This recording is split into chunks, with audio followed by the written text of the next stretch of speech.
Hey there, everybody. Mike. Meal planning is important because it prevents us from being a disappointed wreck when dinner time comes around and we have no clue what to make, or even if we have the ingredients to make the meal.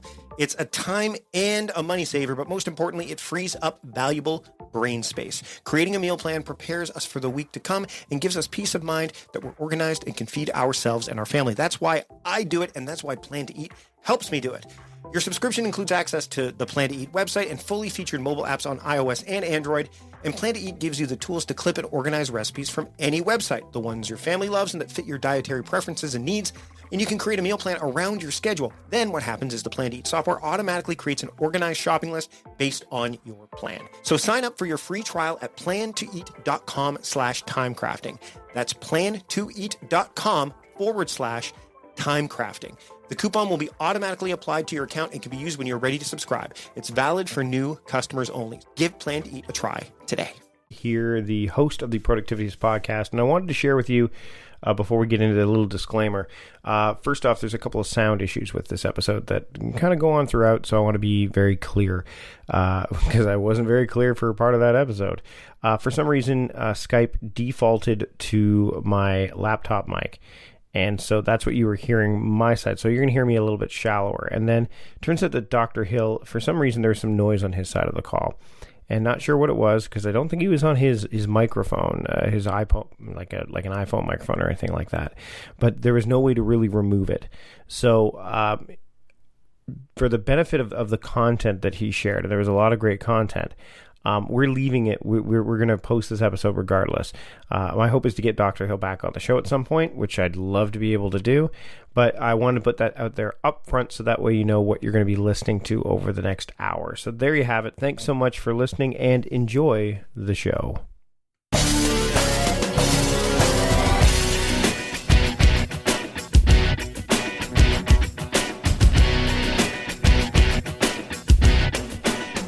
Welcome to the Productivityist podcast. I am Mike Vardy, your host, and I have a great conversation this week with Dr. Andrew Hill. He is the lead neuroscientist over at truBrain, which is a great company that offers nootropic solutions for helping you with just keeping your brain less foggy and getting more focused work done.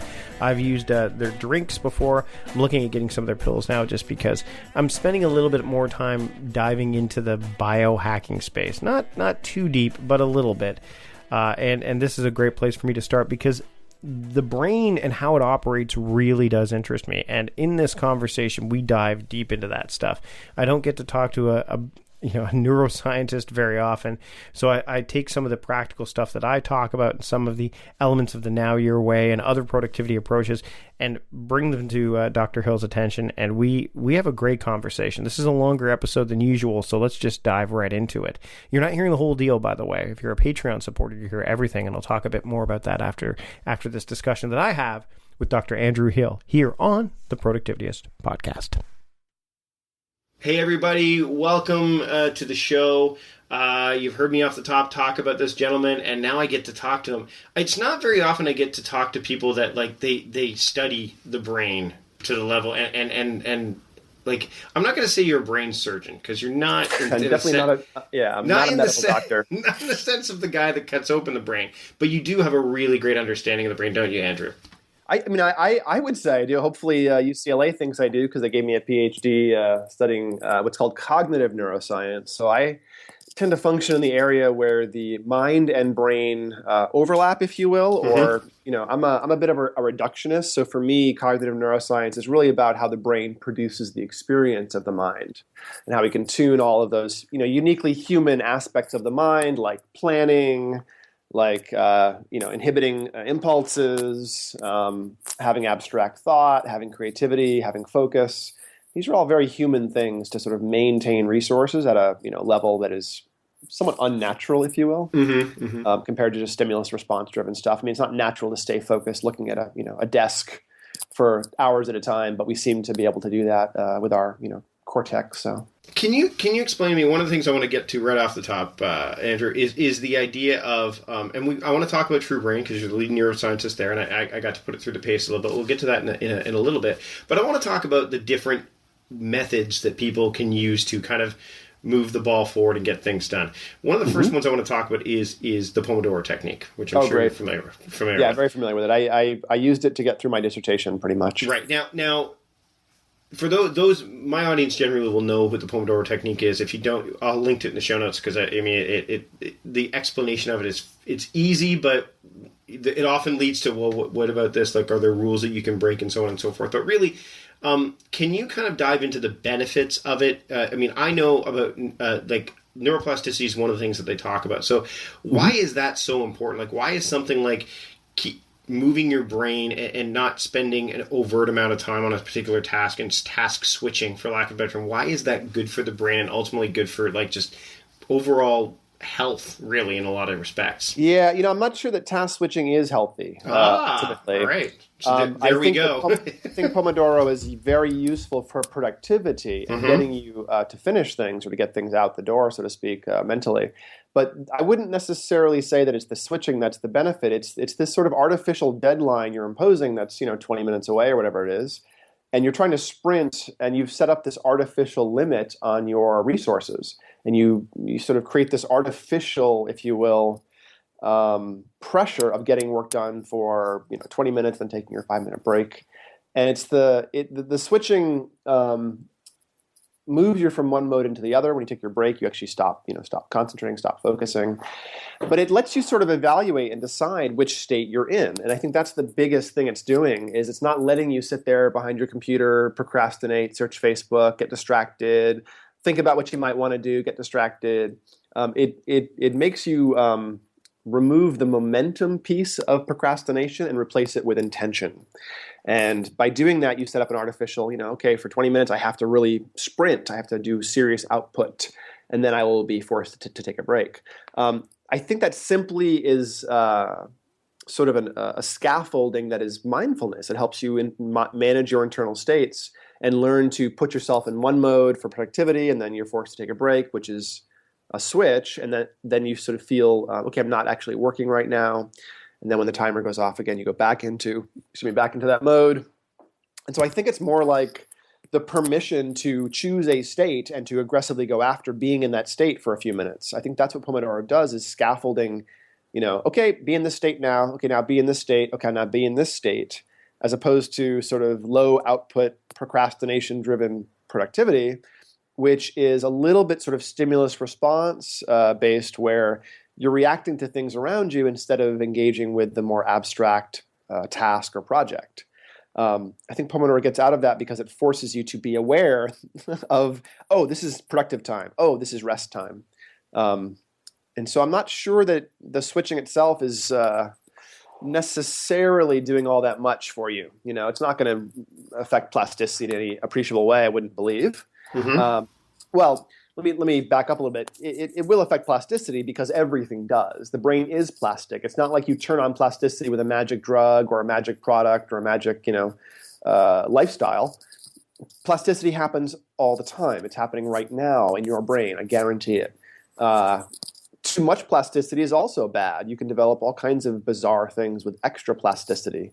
There's some disorders that have heightened plasticity, or people that develop parts of their cortex too much, and suddenly they lose flexibility in that area of the cortex, or increased plasticity can lead to decreased stability in the brain, so increased seizures, and a few other things can happen if you're fully plastic and responding to developmental pressures and environmental stimuli constantly.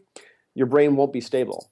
So this is why our brain sort of shuts down plasticity in our childhood a little bit, is so that we can start using all the information and learning we've accumulated without always having to have every impulse or thought or stimulus trigger a cascade of other thoughts and stimuli inside our heads.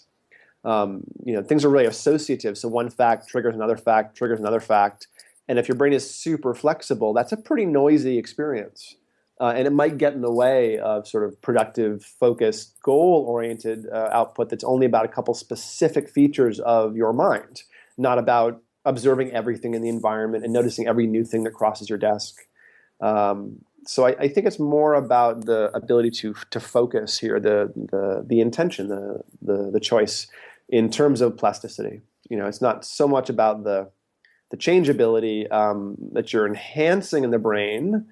It's about just using the changeability that's already going to be there, What's interesting as you mentioned this is that we talk about like just getting that stuff in front of you, like having the mindset shifts that your brain goes, I need to be in this state, in this state. And this leads to my next question, which is something I come across a lot, and I'm sure you probably, I would imagine you'd have studied this to a point, but a lot of people, what they'll do is they'll say, why do I need to write that down? Why do I need to capture that? I'll remember it. I'll remember it. I'll remember it. Mm-hmm. What's wrong with trying to keep everything in your head? Because a lot of people say, well, I'll remember it. So why am I like, if somebody says to me, hey, can you go pick up the milk? Mm-hmm. Why is it important for me to put that down someplace instead of trying to remember it? Because so maybe you can, because again, I'll tell people all the time my thoughts on it. I want to hear yours because yours are backed by, study and science. So you're really, tapping into the definitions or the resources of both short-term memory and working memory. And these are not exactly the same thing. Old psych texts and old psych professors will think they're the same thing, but we've discovered now that they're not exactly the same thing. Short-term memory appears to be this more passive sort of memory trace. So you walk across town or something and you have some experiences.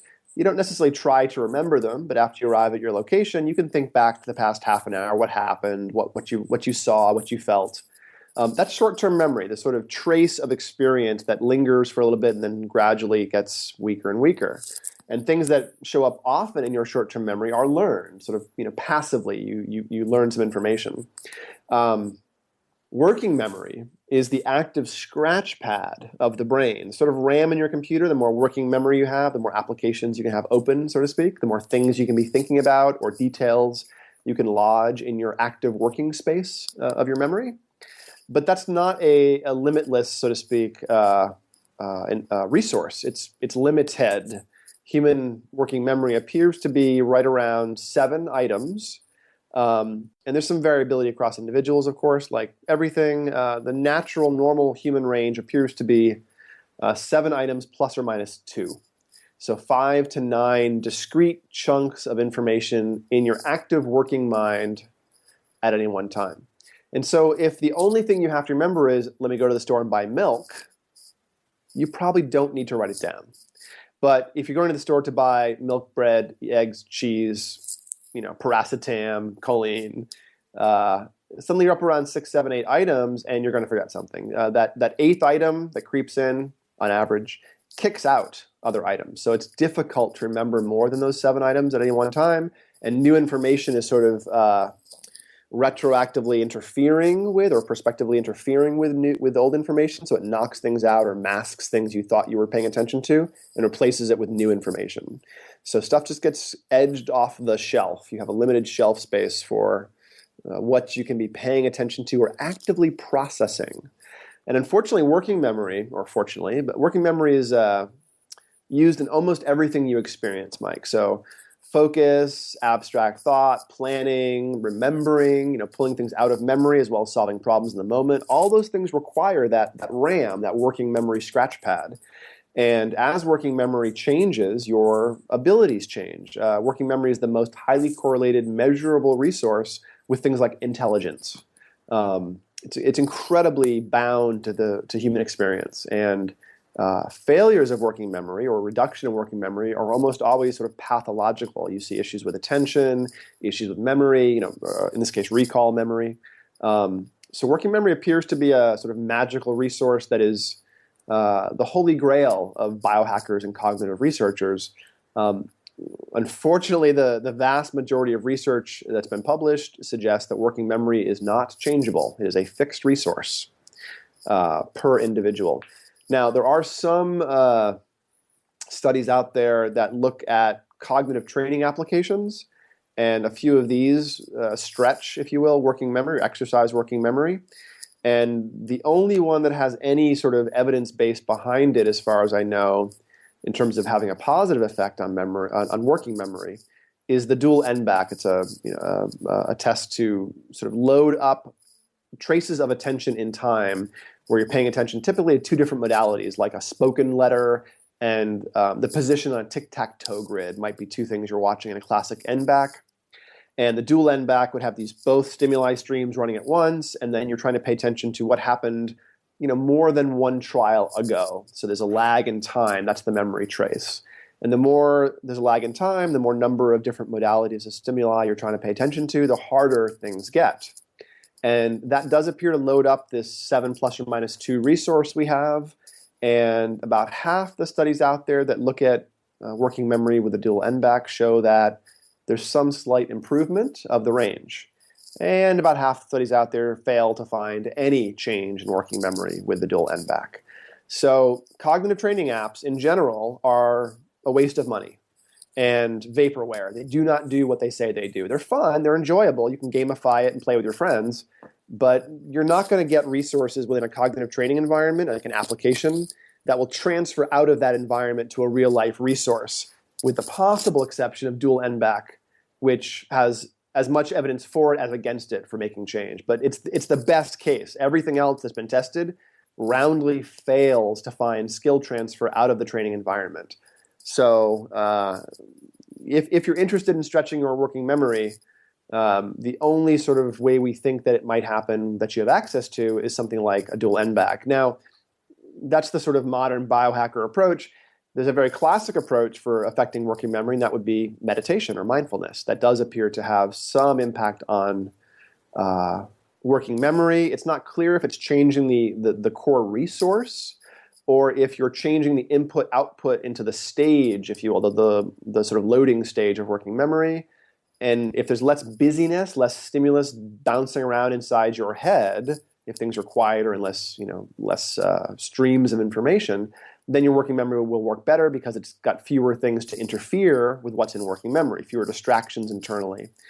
So it's not clear if mindfulness and meditation works on working memory because it improves the actual core resource, or if it simply makes your brain work more efficiently and the working memory you have is therefore more effective. It does look like meditation practices build frontal cortex. They actually build a fat brain. And if you're someone who is later in life, the amount of meditation you have done in your life is inversely related to loss of cortex in normal aging. So as we get older, 50, 60, 70 years old, our cortex, the part of the brain that we think with and process information with, et cetera, starts to become thinner as you lose cells, as connections sort of get pruned between cells, the cells die off. The speed of your brain slows down, your attention reduces, your self-control can be a little reduced sometimes. This is all a sort of a frontal function, judgment, a body awareness. These are all frontal functions of the brain. And these are classic things that start to become impaired in later aging, unless you've had a meditation practice.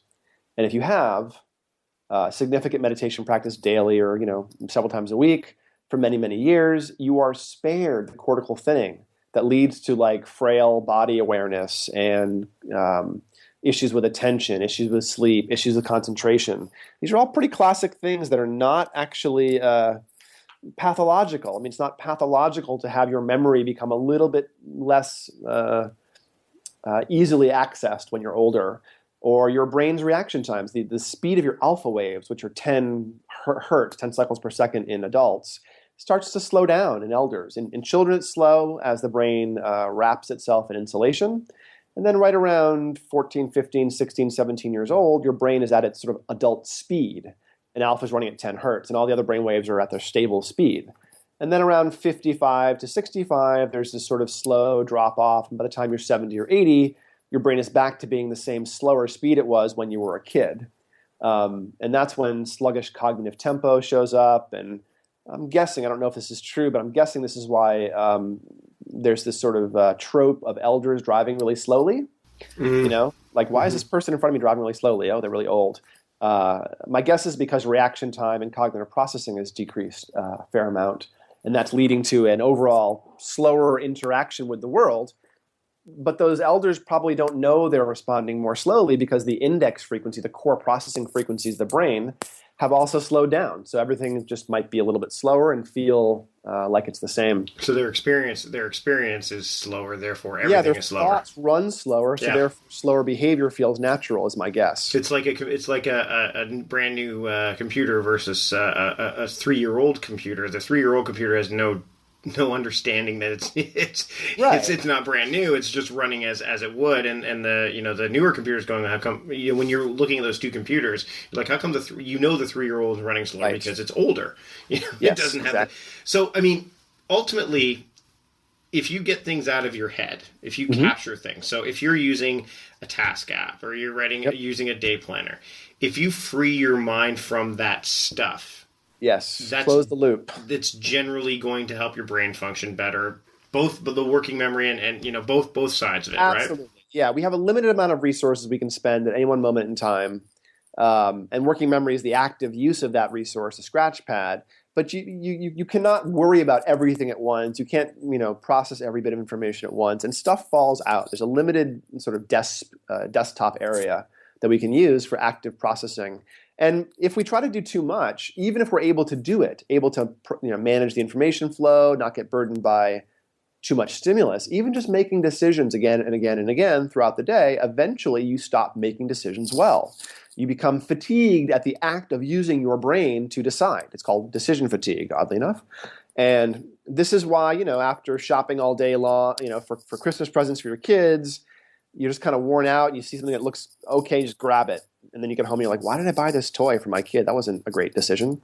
It's that decision you make when you're just tired of making decisions. Mm-hmm. It's the going grocery shopping at the end of the day when you're already hungry and can't deal with it. You just end up with a cart full of stuff that looks good, but or you go to McDonald's because you don't want to cook dinner and you just said, all right, that's fine, let's go eat it. You have a fridge full of food and you could make dinner, but you just can't deal with thinking about all the different things you got to put together, and you've been making decisions all day long at the office, and the decision of let me call the pizza delivery guy is an easier decision than the 19 steps involved with preparing a meal or something. So decision fatigue is actually pretty critical to manage, and this goes towards the idea of managing your own output throughout the whole day. Your engagement level or your stress level is actually fairly critical to pay attention to. And I don't mean to keep your stress low. That's actually not productivity enhancing. No stress is a poor way to be productive. I'm also a gerontologist. I study aging, and there's a concept in gerontology called environmental press.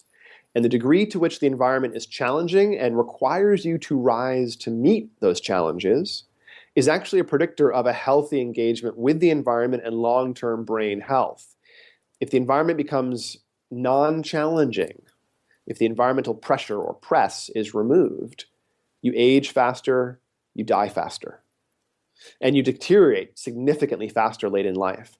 So it's very important to stay engaged, to keep some of the pressure on long-term, but day to day, you need to think more about sort of the sweet spot of stress. Too little stress, you're bored, you don't want to be at work, you're surfing the web. Too much stress and you're overwhelmed. You can't pay attention to all the things that are clamoring for your limited resources.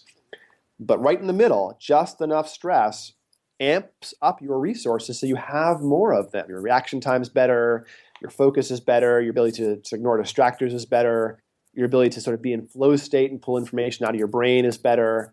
With a certain amount of stress. This is the inverted U curve of performance versus arousal. It's called the Yerkes-Dodgson law.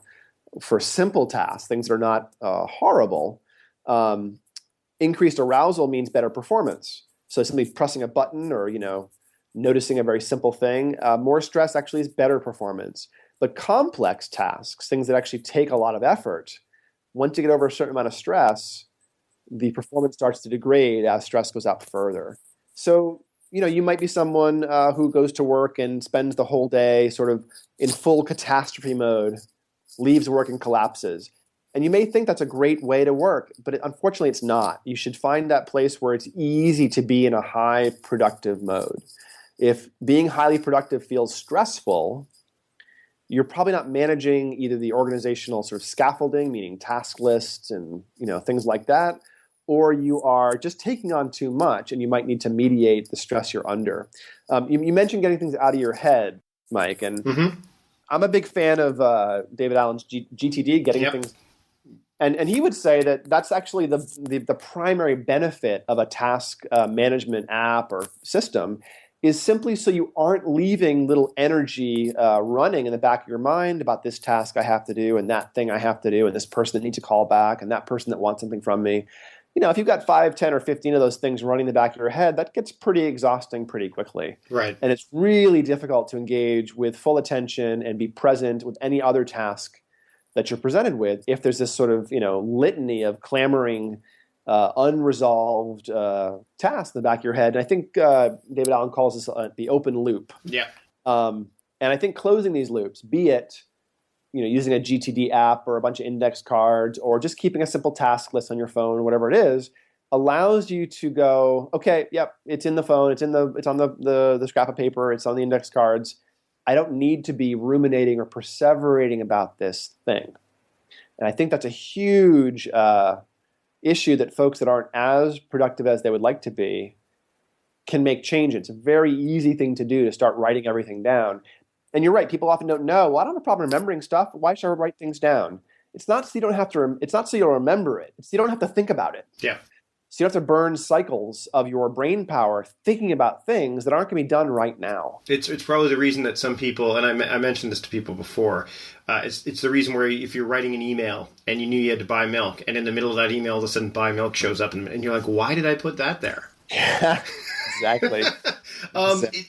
There's a lot more I want to cover because you brought up a bunch of stuff. One of the things I was an ardent follower of GTD. I've kind of got my own methodology that I kind of follow now. But one of the things that I find, and maybe you can, again, there's going to be some supporting materials that I'm sure you can share, is that a lot of people tend to work by project. They say, okay, I'm going to work on this project and this project. Whereas in the GTD world, they also give you the capability to work by context, right? I like to refer to context is harder, I think, for people to wrap their heads around sometimes. So, mode would be, like we talked about modality. What are the benefits of, I'm not going to say what are the benefits between working by project and working by mode, because there are, those are pretty cut and dry, but having the ability to look at your list, to look at the things that you have to do and giving your brain about 3 or 4 different ways to attack it. How important is that? Or are there benefits to that? The short answer is I don't know. I do think you're right that project or context-based work is difficult to do without some scaffolding, without some technology tools that sort of say, oh, Andrew, you're at home now. Here's your home task list. Oh, you're at the office. Here's your office task list. Oh, you're driving between home and the office. Here's your stop at the store task list. I think that's useful with technology, but the amount of sort of shuffling of tasks into different lists would be untenable, pen and paper. Right. And so I don't think it's really doable, just, basic task list style. However, one of the things that I really like about these sort of GTD and other similar types of systems is they also emphasize the idea of the next action, the thing that is actually the blocker or the thing you have to do in a giant project. And as someone who's had, a lifetime of being a little bit ADHD, and I've been a relatively high performer in my life. I've started many companies. I have a PhD. Some of those things are big, amorphous, multi-stage tasks that are poorly defined. And those big, amorphous, multi-stage tasks that are poorly defined are the hardest thing to engage with if you have any sort of productivity. It's incredibly easy to get, caught in the minutia or distracted or just resist the project because you aren't sure what to, where to engage with it. Would it also be because doing more is quantitative and it's easy for our brain to kind of say, okay, I've just done 40 things than doing the 1 or 2 or 3 big things? Absolutely. And do effort, being cognitive, doing things feels like you're productive. But if I spent, 6 hours on eBay trying to find rare guitars, I got something done. But I didn't write my dissertation or, pay my company's taxes or whatever. But my brain doesn't know that one was more important, really. It just knows, oh, good for you, Andrew. You just worked for 6 hours. Okay, great. You can now relax and not have to work on stuff. And that feeling of, oh, I just spent all this effort, but I didn't get anything done is very undermining. We don't tend to trust our ability to engage our minds and get where we want to go if whenever we sit down to work, we spin our wheels. We get, distracted in all the things that aren't effortfully, productive, so to speak. I want to shift gears a little bit and talk about scheduling and the calendar and scheduling your day, because there's a great there's 2 camps on this. And again, if you're looking at the GTD approach or a common task management approach, the calendar is meant for date-specific appointments where there's this understanding that this has to happen at this time because if it doesn't, it doesn't happen. Versus the now ever increasingly unpopular, the most popular performers or the high achievers don't have a to-do list. They work by their calendar. If it doesn't get scheduled, it doesn't get done. Yeah. What kind of impact... I'll be upfront. I'm not a big believer in the let's hyper-schedule your day and fill all time blocks up, because I believe that it's not just a matter of, okay, it's 9 o'clock, it's time for me to work on this email, because sometimes you, A, don't feel like it. Number two, you don't always have your... So what are your thoughts on that, on those two camps, so to speak? My thought is that the best situation is probably somewhere in the middle, and it has to be tailored to the individual. Right. There are certain types of productivity that are impossible to do in any real way without a rigorous schedule. I mean, writing is one good example. Having been an academic for many years, I will tell you that it's endemic that academics are the most ridiculously low productive people I've ever met in my life. They spend all of their time stressing about the grants they haven't written, or the papers they need to submit, or the courses they need to prepare. And when they actually do the work, I mean, this is true of tenure-track faculty. Half of them are like this, easily. All of their time is spent stressing and procrastinating, and then they do the work poorly and last minute. Yeah. And these are some of the highest, intellectuals theoretically in our society. They are not good at managing their work. Now, the other type of academic, who is the sort of shining scientist type, I've noticed these guys come in, 8 a.m., or these women come in at 8 a.m., 9 a.m., and they typically spend 2 hours. The first 2 hours of the day, they're writing, and that's all they're doing. They're not answering emails. They aren't talking to students. So for things like that, incredibly nuanced, high output tasks that take a lot of your resources, memory, judgment, creative thought, scientific sort of rigor. For things like that, writing, be it creative or rigorous, I would say it's really a trap to wait for inspiration, to wait till you feel like doing something, like writing. Yeah, Pressfield talks about this. If you wait for the muse to come, she's never going to show up. Yeah, you have to drag her kicking and screaming into your apartment, sit her on the couch, and make her stay there. That's why Julie Cameron's The Morning Pages is so effective for a lot of writers, because at least they sit down and they just spend the time. It doesn't matter what, or free writing, which I can't remember who talked about that. I want to say it's old concept. But there's that capability there. So and it's funny because I know, and I'm a writer, and I know that if I don't sit down and say, okay, I'm going to spend the next 2 hours writing whether I want to or not, and I'm a productive guy, my brain will try to find other things to do.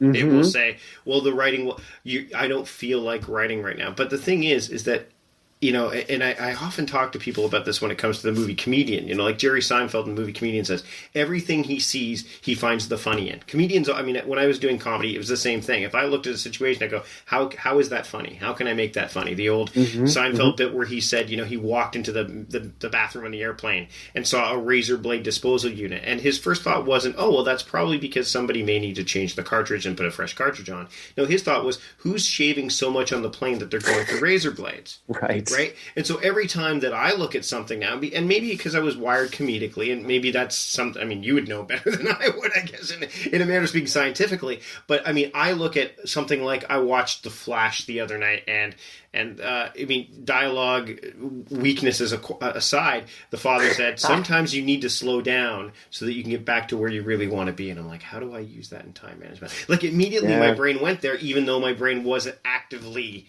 seeking it. So if you sit in this writing mode and I just start writing, those things, there's enough material out there that it can happen, but you're right, so many people just, they wait for that to strike, they procrastinate, and sometimes they feel that they have permission to because it's a creative endeavor, and that's just not the case. Yeah, and writing is one of these things, it is actually not creative, it is brute force. You get good at it because you have skills, because you edit, because you're nuanced, because you're a good writer. But the act of writing is not creative. The act of the first draft has very little creativity. It's closer to a vomiting up of content. It should be anyways. It's really important, I believe, in terms of high output productivity, to silence the censor in the first couple of iterations of your output.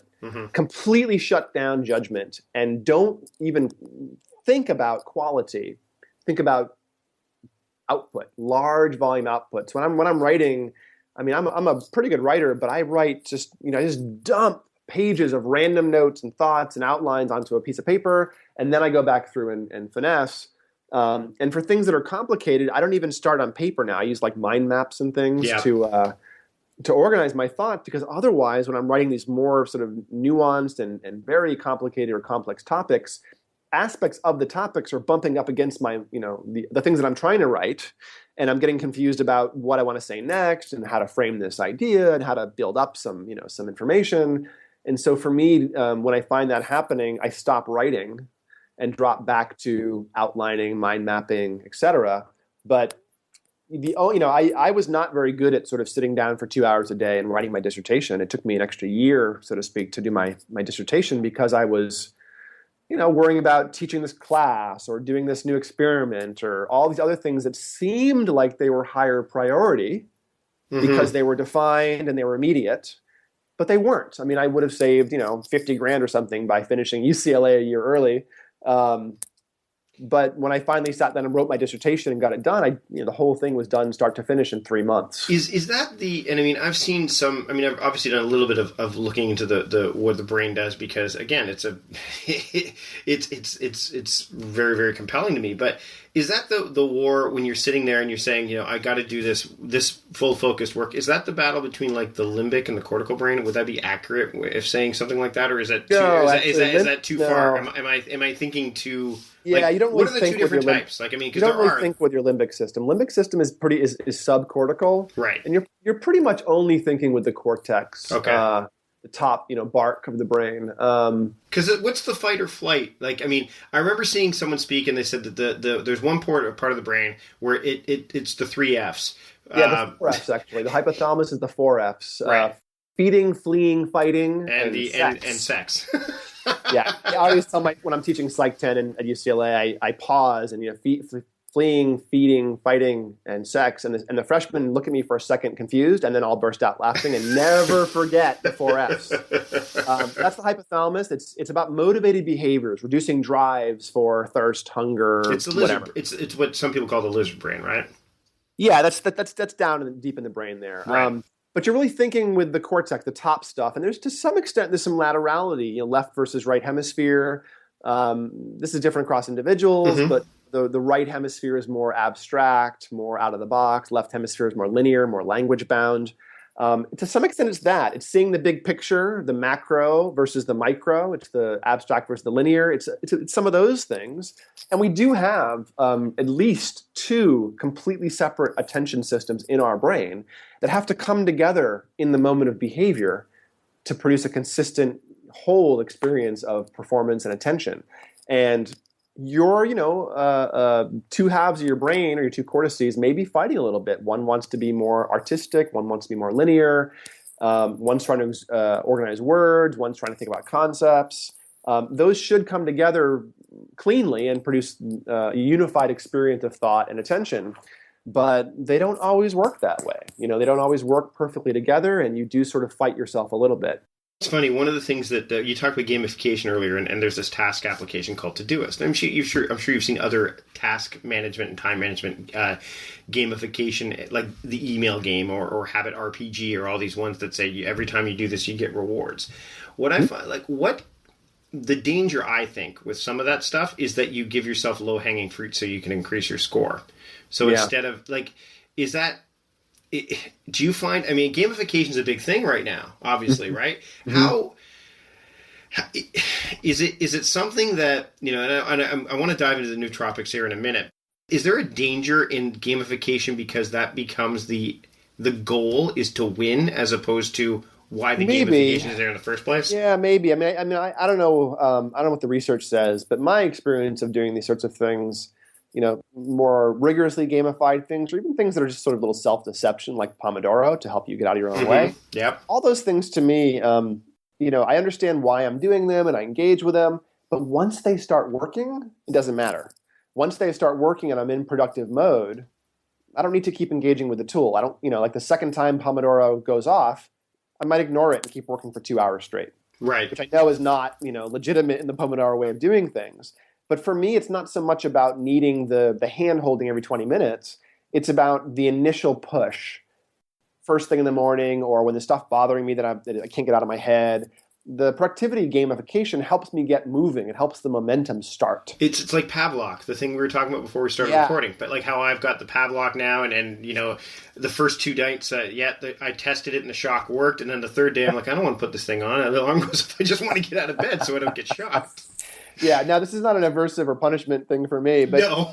but yes, I sort of view that. Okay, now I'm 6 pages into a document, and the Pomodoro alarm has gone off. Well, I don't feel bad about shutting it off and keeping my output going for another hour. That's fine. I think there's nothing wrong with that. To be fair, you have the freedom to do that too. So not everybody does. Everybody has. Sure. Some people do have to say, okay, I only have 25 minutes to do that. I mean, I want it, but that to me is okay. If you're going to do that, like say you have to work on a report, but you have a bunch of other responsibilities. You have, and this is another reason why the Pomodoro can work really well, is you say, if someone says, I need you to do this, you don't have time to do focus work, everybody can give somebody 25 minutes of focused work. Like there's nothing there's no reason. We have this fear of missing out, this urgency that everything's an emergency. And when we prioritize everything or we make everything urgent, then nothing important can really get done.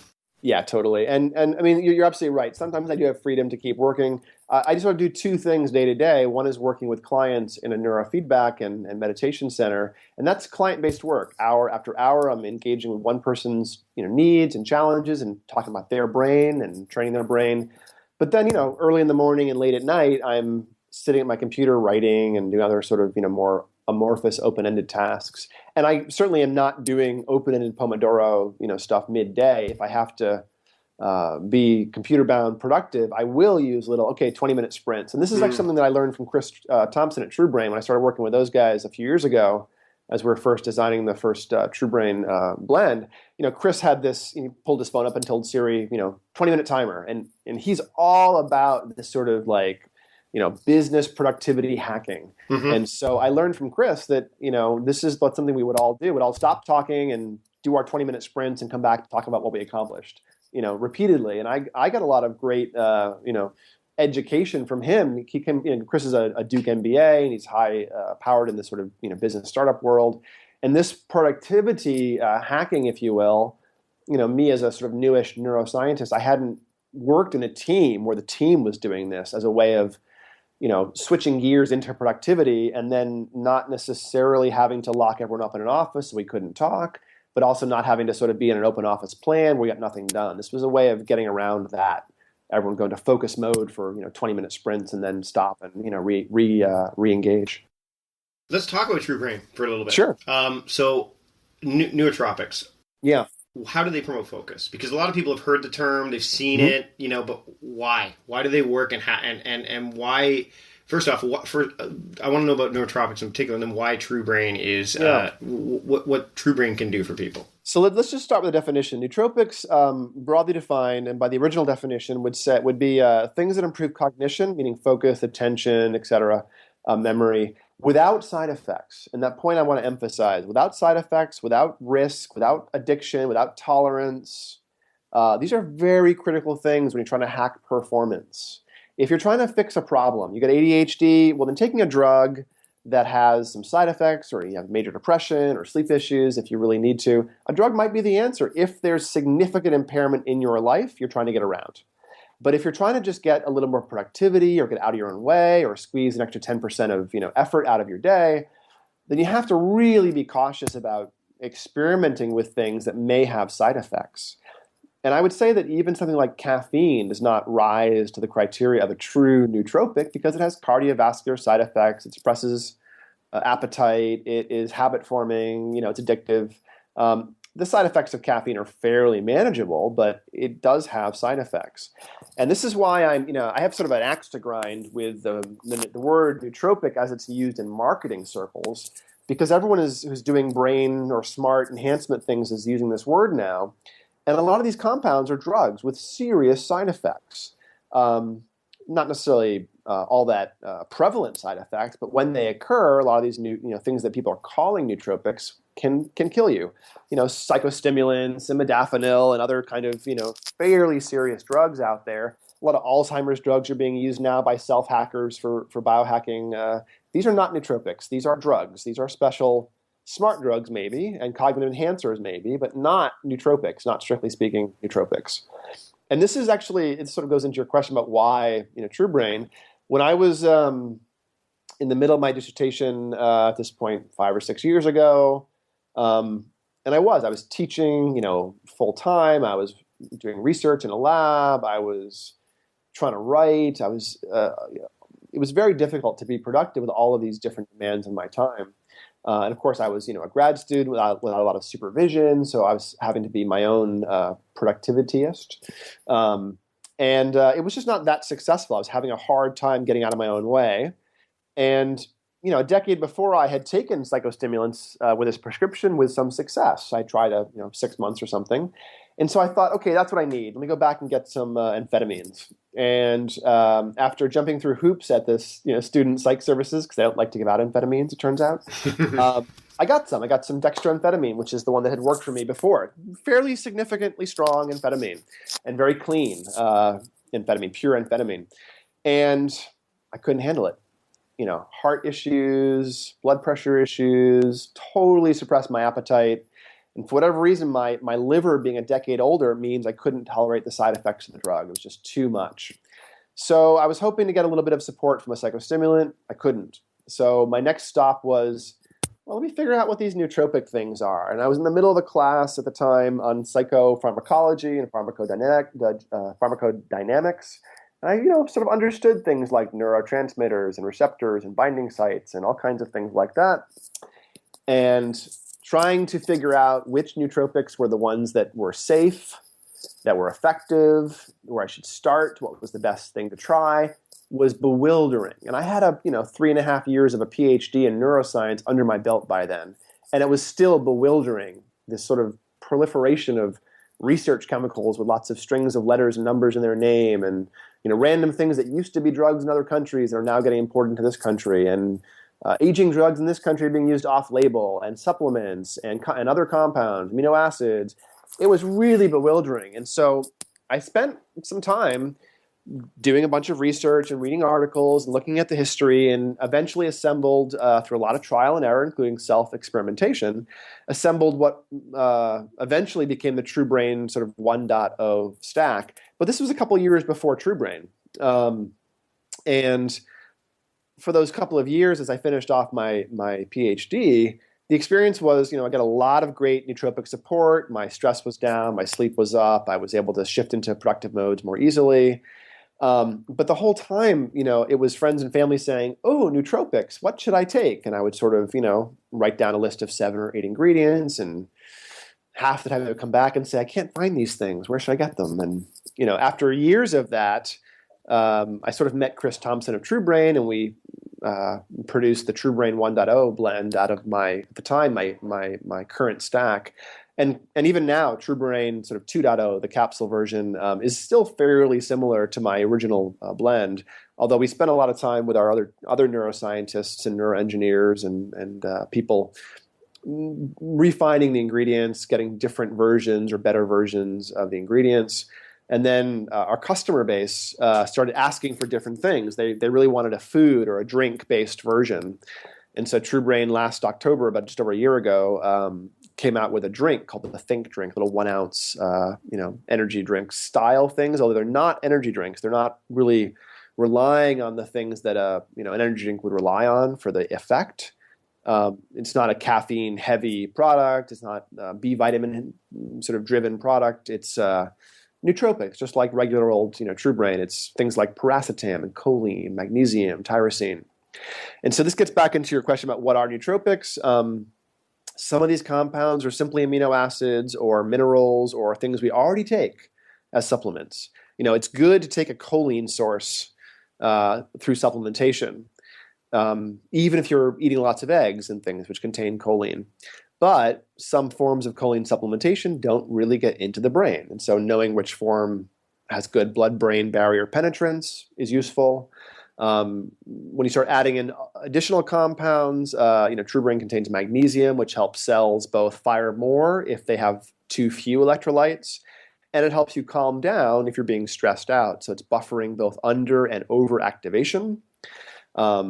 By the same in the same direction, we include what's called L-theanine in truBrain. L-theanine is a naturally occurring compound found in green tea, or actually tea leaves in general, and it's very calming. It releases GABA in the brain. And the combination of caffeine and L-theanine is a beautiful, slightly stimulating, smooth push, as opposed to a jittery state with caffeine alone. And so over time, we've refined the ingredient blend in truBrain to what we think is, so the best case, the best truBrain, or the best nootropic stack or blend for people to try. But a lot of the reason I think it's the best is because we have exhaustively looked at everything out there and have curated or selected ingredients that have decades of safety and efficacy. The other thing that we think where truBrain is sort of rising above the rest of the pack is we don't do any of the sneaky things that supplement manufacturers have done historically. We don't hide the amounts of ingredients. So we tell you exactly what's in it and the amounts of each ingredient. I would argue if you ever see proprietary blend on a product, there's better options. You don't need to, no one needs to obscure what you're putting in your body from you. And if they are, there's probably a reason that you don't like they aren't actually putting very much of the stuff in there or, whatever. So we disclose the amount of all the ingredients. We use a large amount of ingredients. We only use 7 or 8 ingredients in the product, not, 20,000 little tiny amounts of things. And we don't pick anything that is risky. So there are newer research chemicals and smart drugs and things that legally truBrain could get into products if we wanted to. But I'm not willing to, nor is the rest of the science team, because we don't want to put things in a product without serious history of safety and efficacy.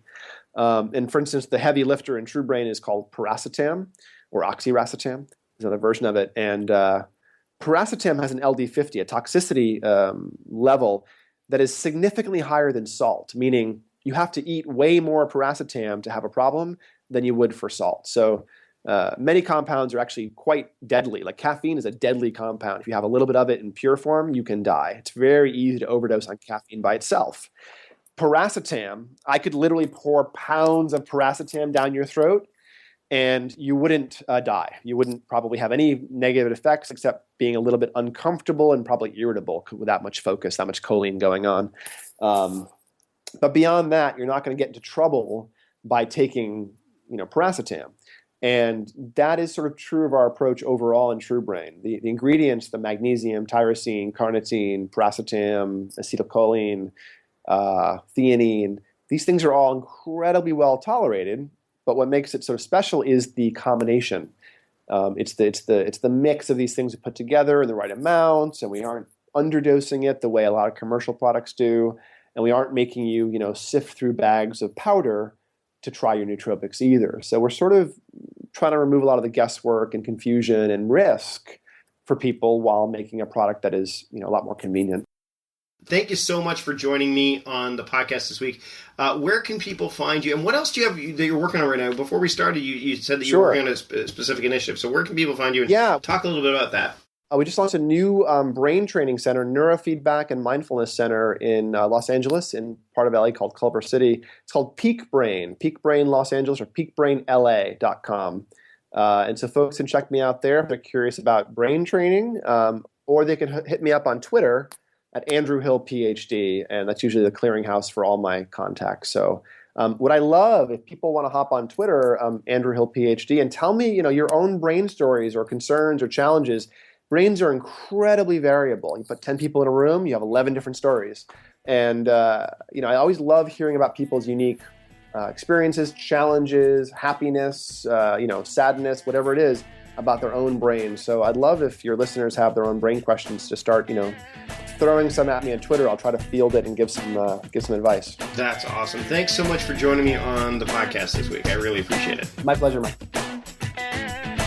That was one of the best conversations I've had in a long time on the podcast in terms of both length and depth, because this one went on longer than I was expecting, and I wanted to keep going. I wanted to ask him more and more. And if you want to hear everything, then the whole podcast, which has added quite a bit more to it, you go to the Patreon page, patreon.com/productivityist, and you get that. You'll get the exclusive Patreon edition, which includes the entire discussions, the whole episodes, every interview I do, as well as 4 additional episodes per week, as well as other perks and so on and so forth. So if you head over to patreon.com/productivityist, you can check that out and support the show and get some cool stuff as well. And heading into this time of year, having more in your arsenal to wrap up the year strong and then ramp up the calendar year ahead is never a bad thing.